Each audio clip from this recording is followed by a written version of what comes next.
Thank you, JT, and sorry about that, James. It's okay. I'm a forgiving type.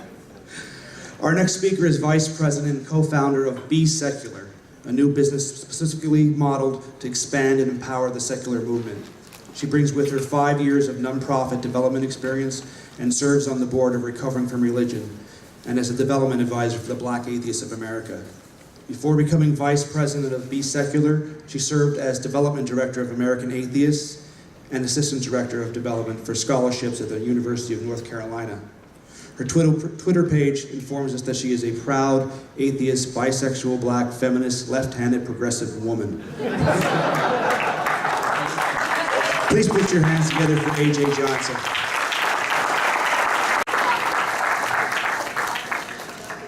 I don't know if I'm going to have to move so that we can see my PowerPoint.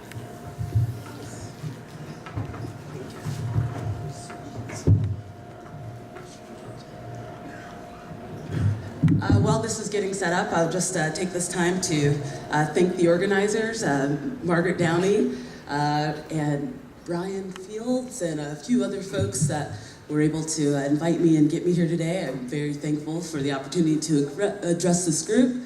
I'm going to be talking about the new secular movement, which needs to move down just a little bit. Yeah, I think so, if that's okay. So the subline of my talk is how rebranding will help us win the future we want. So I'm essentially going to be talking largely about semantics, which sounds really boring, but I think I'm going to make a really good argument for how a simple change, as in which words we use and when, will actually be a huge impact. I think this is, no? That should be good, okay. Okay, so here's a little outline of what I'll be talking about today.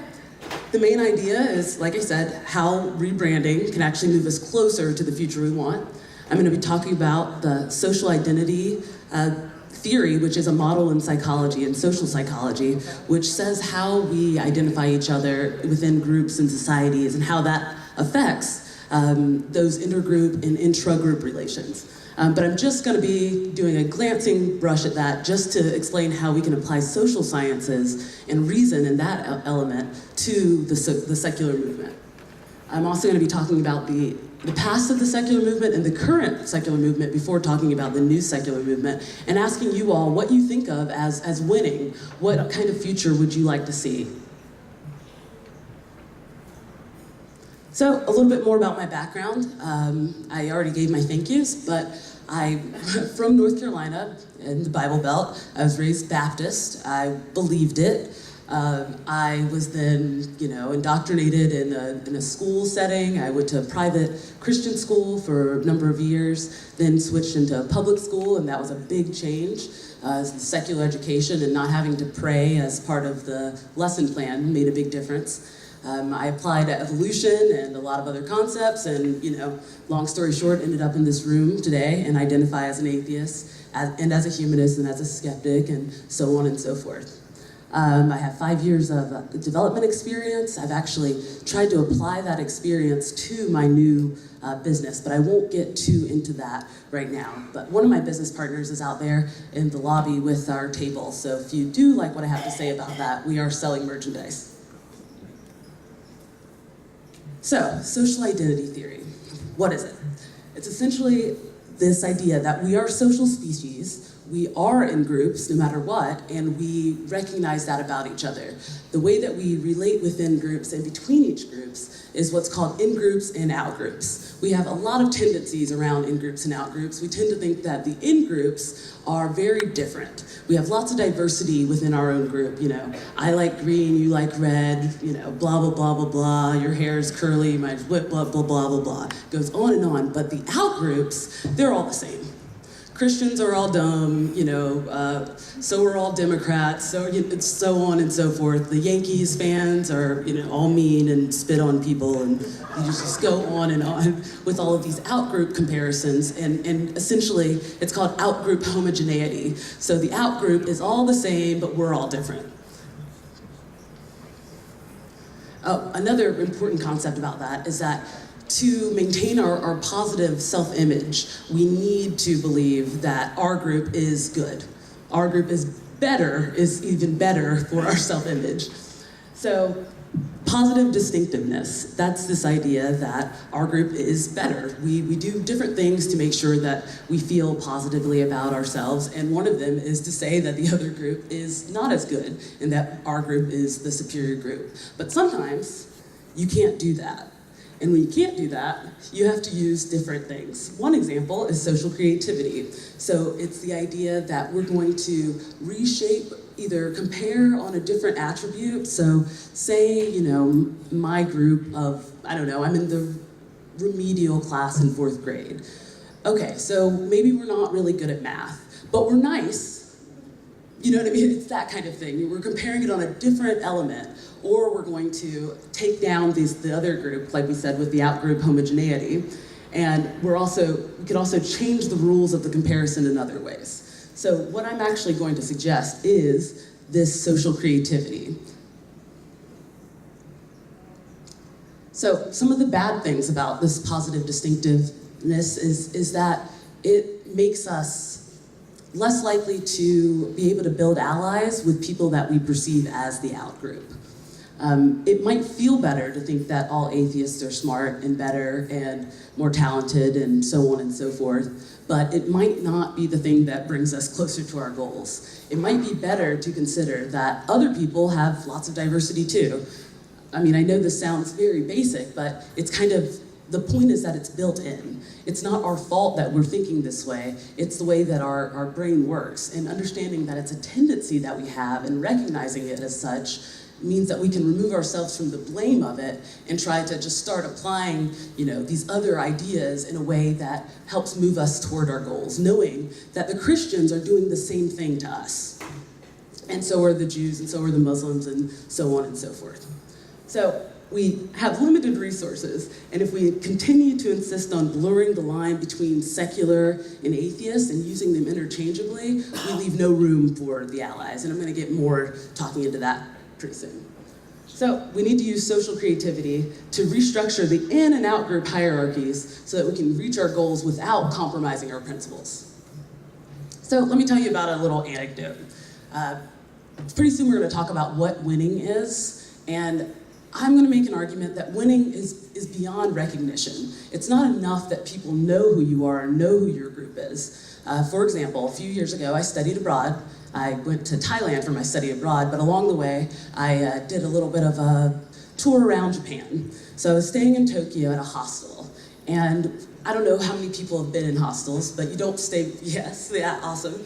So you don't stay by yourself. I was in a 4-bed hostel, so 4 of us were there, my friend and I, and 2 British girls.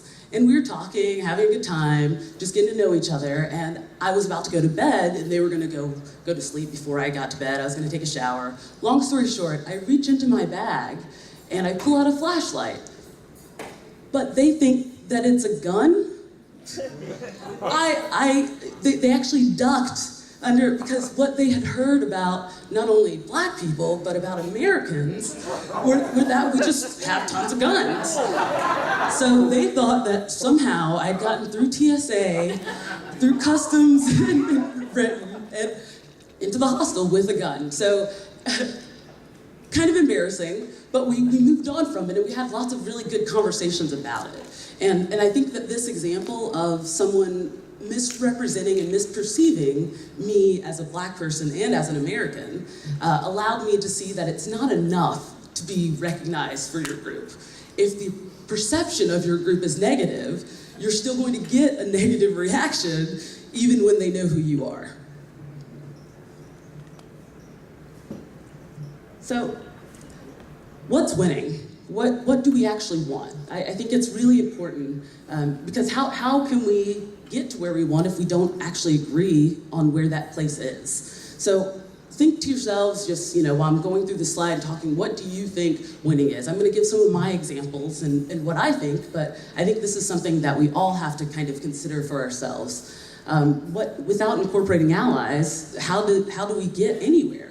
Where would the civil rights movement be without white allies? Where would the LGBT movement be without straight allies? Where would women be without male allies and feminists that also identify as males? We cannot get where we need to be without these allies. Who's going to vote in Congress? We don't have anyone in Congress that is saying that they're an atheist now. Of course, we do have atheists in Congress, but we don't have anyone that's saying that they are. So how are we supposed to get any change if we don't use the allies that actually have the power to make the change? And the answer is we don't. We don't get change without using allies. So, do you want 100% atheism? Is that winning? Is it no religion at all, ever? Would you try to forcibly remove it from people? Would you enforce legislation that says that it's illegal to be X religion or Y religion? Of course not. No one here wants that. Of course, it's not what we would want, but except for Sean Faircloth.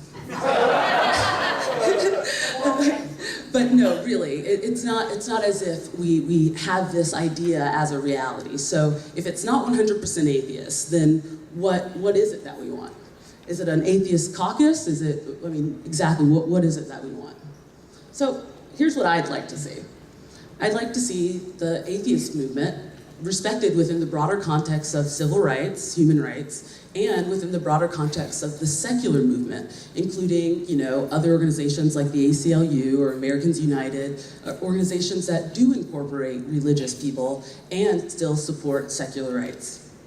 I'd like to see secularism in public policy become more of a commonplace and more of a thing that people stand up for no matter what they believe individually. I'd like religious freedom and equal treatment. That means no special treatment for religion and no special condemnation for people without religion. I'd also like to see secular America as a voting bloc. And this, my friends, is really where we need to be.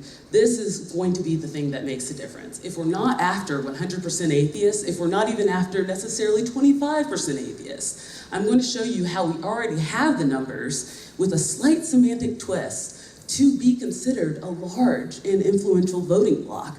We can do this, and we can do this within the next 10, 15 years. We can have a secular caucus or something that resembles a secular caucus far, far sooner than we will ever have an atheist caucus, even if we wanted that, which I don't even know if that would be something that we would want.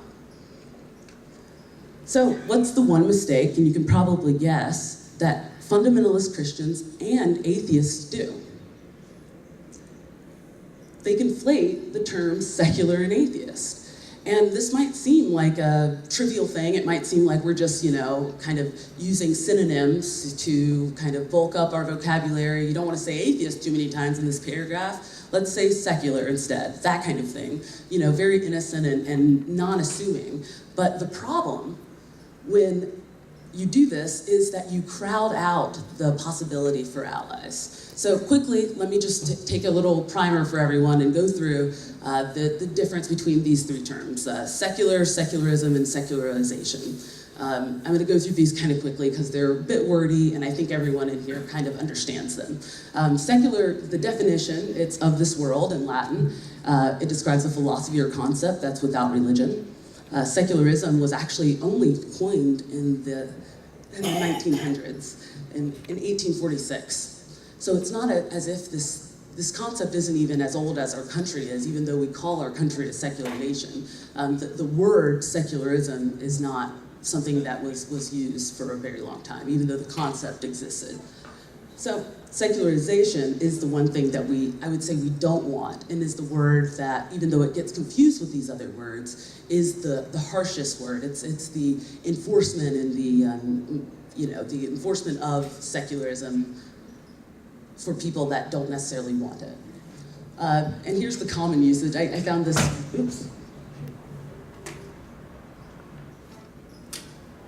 Sorry about that. I found this interesting graphic. Of course, it's not really true that the atheists go around stomping around on Christian civilization, but that's actually how I imagine that they imagine secularization being, that we're just gonna go and just pull up churches and cause all kinds of havoc. But the common usage, it's just secular without religion, secularism, the separation of church and state and public policy, and the secularization is that scarier one, that the process of becoming less religious and usually or sometimes by force. And this is the strategic vision here. So I'm not suggesting any big differences, except for that we retain the use of secular for anyone that likes the separation of church and state. It doesn't have to be people that are secular in their beliefs. It can be secularism applied to their idea of what public policy should be. So, the old secular movement, everyone knows this history. This is how we came to be a nation and a society that is largely without religion, at least on the public policy governmental level. And it started with a lot of religious strife. It had nothing to do with atheists. It had everything to do with lots of different various Christian sects that couldn't agree with one another. The atheist concept is a fairly recent conflation and one that I'm really hoping that we can tease out. It does not do us very much good to put these concepts together in the way that we do, especially when the history of it is so varied and diverse and full of different kinds of religious people. If the history of secularism was actually an atheist history, then I wouldn't oppose the use of secular all the time. But I think it's disingenuous and causes a lot of confusion unnecessarily when we do that. So I will just lead with the 19th and 20th century secular movements. I put the abolition of slavery, I put women's rights and LGBT rights and atheist rights. All of these are on a continuum of secular movements. All of these things had to do with religious incursion on the rights of individuals. So I think that we should just consider this, atheist rights movement as an extension of the secular movement that started, way back when Martin Luther decided to bring the Bible down to the secular level, which meant that people could read it. It didn't need to be interpreted through another lens. He translated it and so on and so forth. It's all history now, but I think that we can still gain a lot from considering all of those different movements as steps along the way to where we are now. So what's the new secular movement? I've spent a lot of time talking about all these other things. What is it?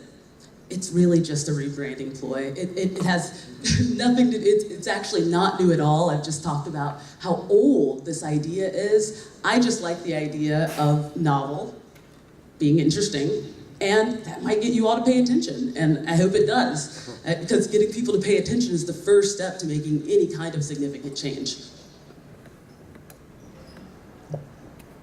So here's where I beat you over the head with the idea that the nun group is not like us, which is fine, it's just very important. So I'm just gonna take a few minutes to go through the slides and talk about why, as atheists, we're not really going to be able to do as much as we'd like, but as nuns or as secularists, which is even a bigger group, we can do everything we'd like and have all of the things that we'd want. But let me make this argument quickly. So, unaffiliated nuns, this is the big number, 1 in 5 are without religion. That's very exciting. It's 20%. It's huge. It's gone up very much since, over time. But if you look at the numbers, a huge percentage of that is nothing in particular. It's not atheist or agnostic. A bigger percentage of it is agnostic. Atheists are a very, very measly little tiny 2.4%. We're not that populous. And we're actually not growing as fast as these other groups either. Now, I'll leave the whys to someone else to talk about. I mean, I'm very disparaged by that. I identify as an atheist. I'd like to see much more of that, but I don't see it. And I think instead of planning for the statistics that aren't there, we should look at the statistics that are there. So atheists are the smallest percentage in this nun group and the percentage of people that are growing the shortest amount or the smallest amount as well. So here's a graph of that composition. Nothing in particular, 70%. Atheists are only 12% of the nothing, or the nuns. And I put a little note there. This is an example of a situation where I would maybe not use the word secular there. unaffiliated but not uniformly non-believers, unaffiliated but not uniformly atheists, something like that could be better. But the point being, these people pray. So if anyone prays, these are your people. So fewer say, 68% of these people say that they believe in a God or a universal spirit. They're not atheists. They're something else. They're nothing in particular, which is totally fine. I'm gonna get to why. Also, 30% are absolutely certain that God exists. They also identify as spiritual. I have to, spiritual. Get it really deep down there. And 7% of atheists identify as religious. And I think someone came up and did the Q&A and was talking about people who are either Quakers or they're humanistic Jews, ethical society or ethical culture. There are these groups of people, about 7% of them, that call themselves atheists that are also religious. And an even bigger percentage of them that are spiritual.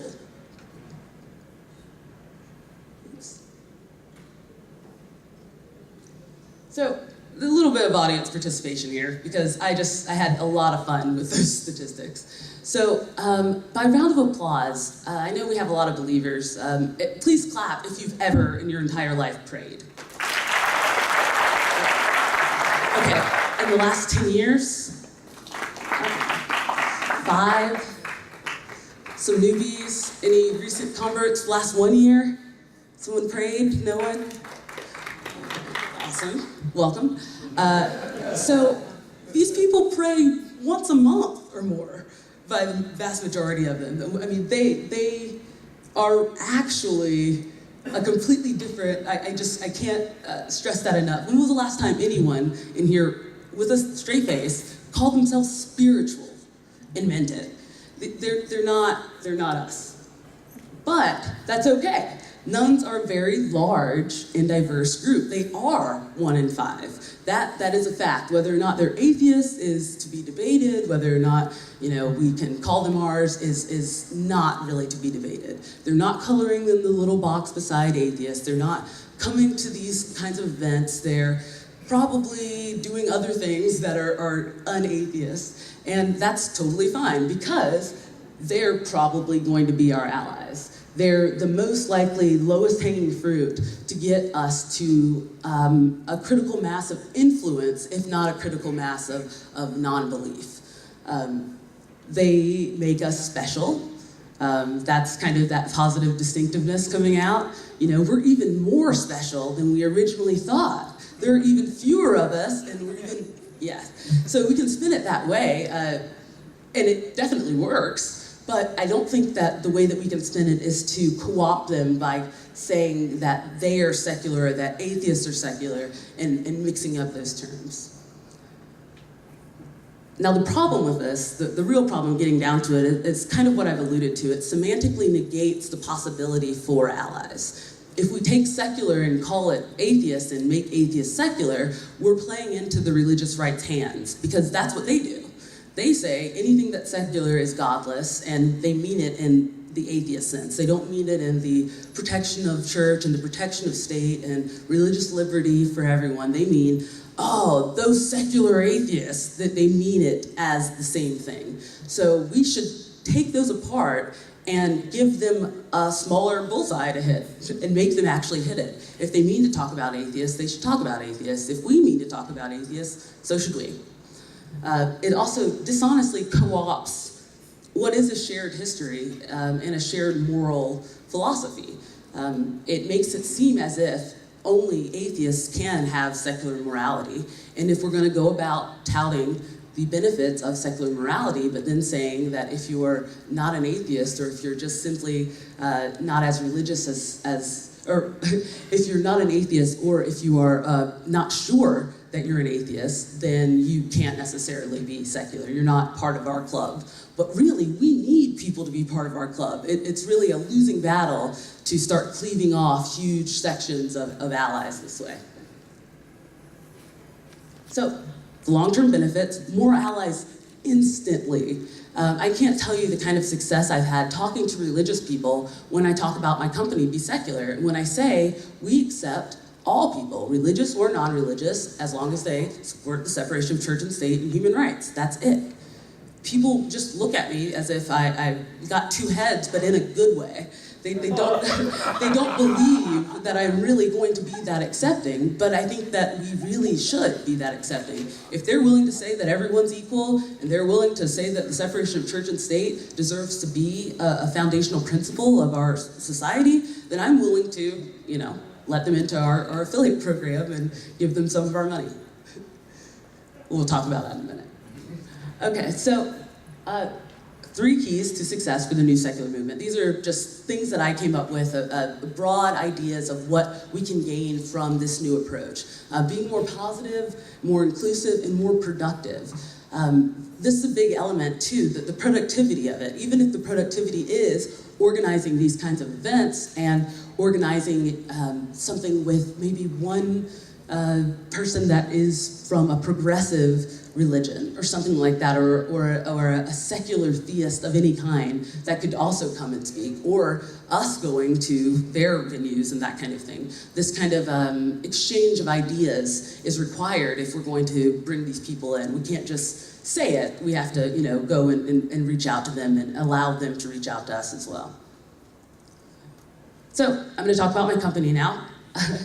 This is kind of an application of this idea. My co-founders, one of them is Shannon Nebo, she's out there, and the other is Mark Nebo, her husband, and he's not here today. But we came up with this idea together, and we essentially decided that we have to grow the movement, and we have to provide an incentive to grow the movement, and we need to get visibility.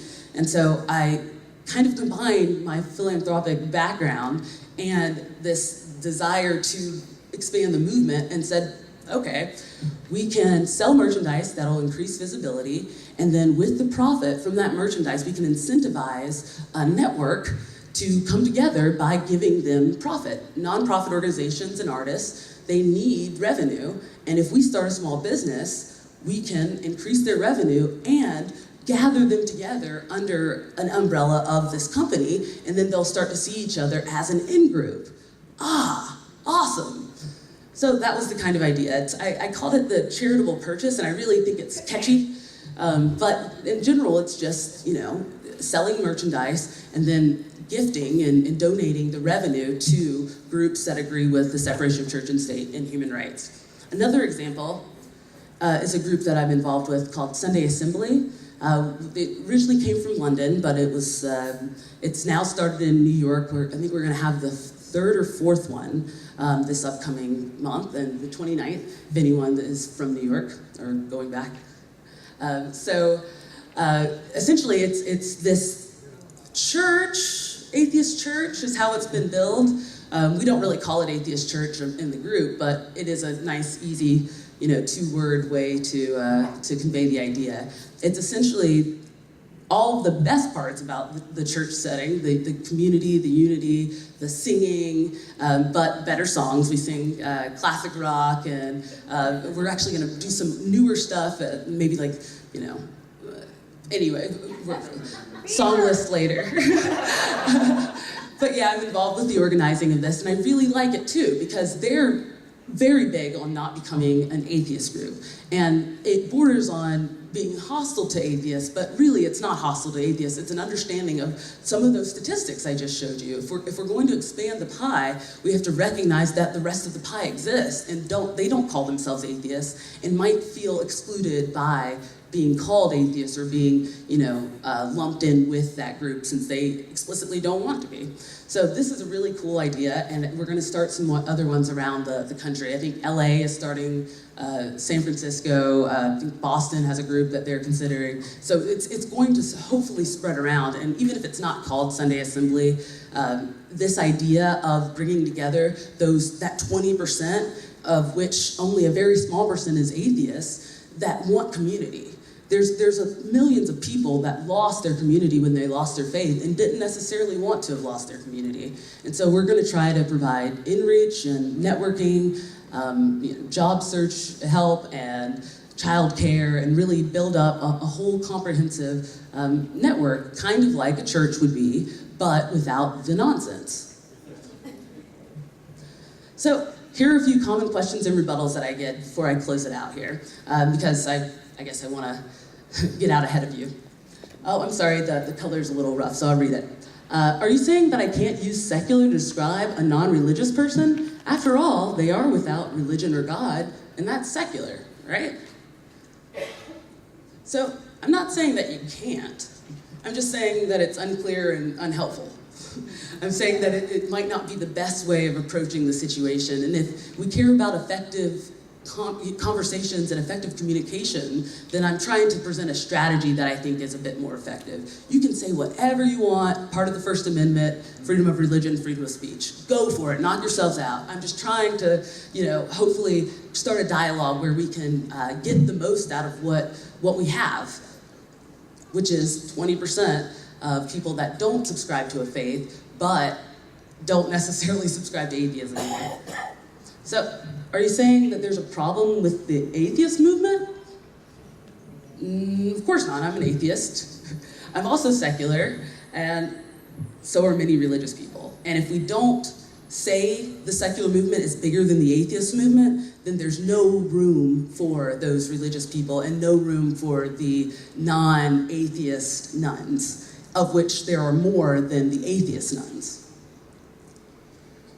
Aren't most of those people that say agnostic or nothing in particular really atheists? Maybe, possibly, but it doesn't really matter that much. We talk about social identity theory, and there's also a part of that that's called the self-categorization theory, and essentially people put themselves into groups. So if people don't consider themselves a part of the group, then you're not gonna get any of those in-group, out-group relationships because they don't consider themselves part of the in-group. So we can call them atheists all we want, but if they don't call themselves atheists, they're not gonna come to these things, they're not gonna color in the circle, they're not gonna do anything that makes it obvious that they're atheists other than, be somewhere else when we call them atheists in our head. So, some closing thoughts. If you're still struggling with the semantics, a big trick that I always think of is to answer the question you were asked. Is someone asking you about your views on government? Or are they asking you about what you believe on religion? Are they asking you about how you would, that would be, I guess, views on government, secular, views on religion, atheist. Are they asking you how you would raise a child? You might say you might raise him as a free thinker, Dale McGowan. You can answer the specific question that they're asking, and that will lead you down a road towards being more specific, and by being more specific, you'll probably be able to be more inclusive. Another thing is to consider that social identity theory and the positive distinctiveness. When we're going around, and even though we are a small minority group that is discriminated against, we try to elevate our sense of self by saying that atheists are so great, and we are. But we have to be aware that by doing that, we will probably be downgrading other people that don't deserve to be downgraded. So atheists are so great, atheists are so smart, but so are a lot of other people. Try not to fall into that out-group homogeneity, because we really need a lot of those people in the out-group, because atheists are only like 2%. So 98% of the public is the out-group. I mean, those numbers change depending on the polls, but we're well over 90%, no matter how you slice it. So we really need these people, and we can't put ourselves on such a high horse that we don't allow them to view us as equals as well. And come out if you can. If you can come out, I don't want anything that I've said today to make it seem as though I don't think it's important for atheists to say that they're atheists when they're asked about their religion. If you can, it's the most politically salient and helpful thing that you can do. It literally will be the thing that changes someone's mind, at least about whether or not atheists can be good people or not. So please, if you haven't already, come out to your friends and family. They'll love you anyway. But if you can't, if you require them for financial assistance, all of these caveats, no one is blaming you, but it would be really helpful to all of us. And of course, color in the little circle if anyone ever asks, beside atheist. And remember that this whole talk is about essentially expanding the net. expanding the in-group so that we can reap the benefits of this secularization that is not by force. This increase of the nuns is a secularization process, but we're not necessarily reaping as many of the benefits of it because we're still saying that they're out-grouped. So increasing the net by saying secular when you mean people that care about the separation of church and state, and that will include bigger fish and more fish. We'll get more notoriety and more acceptance by doing that. That should be, I think there's one more closing slide, but I think that's pretty much it. Yep.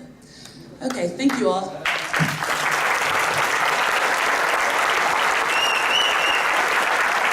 And follow me on Twitter.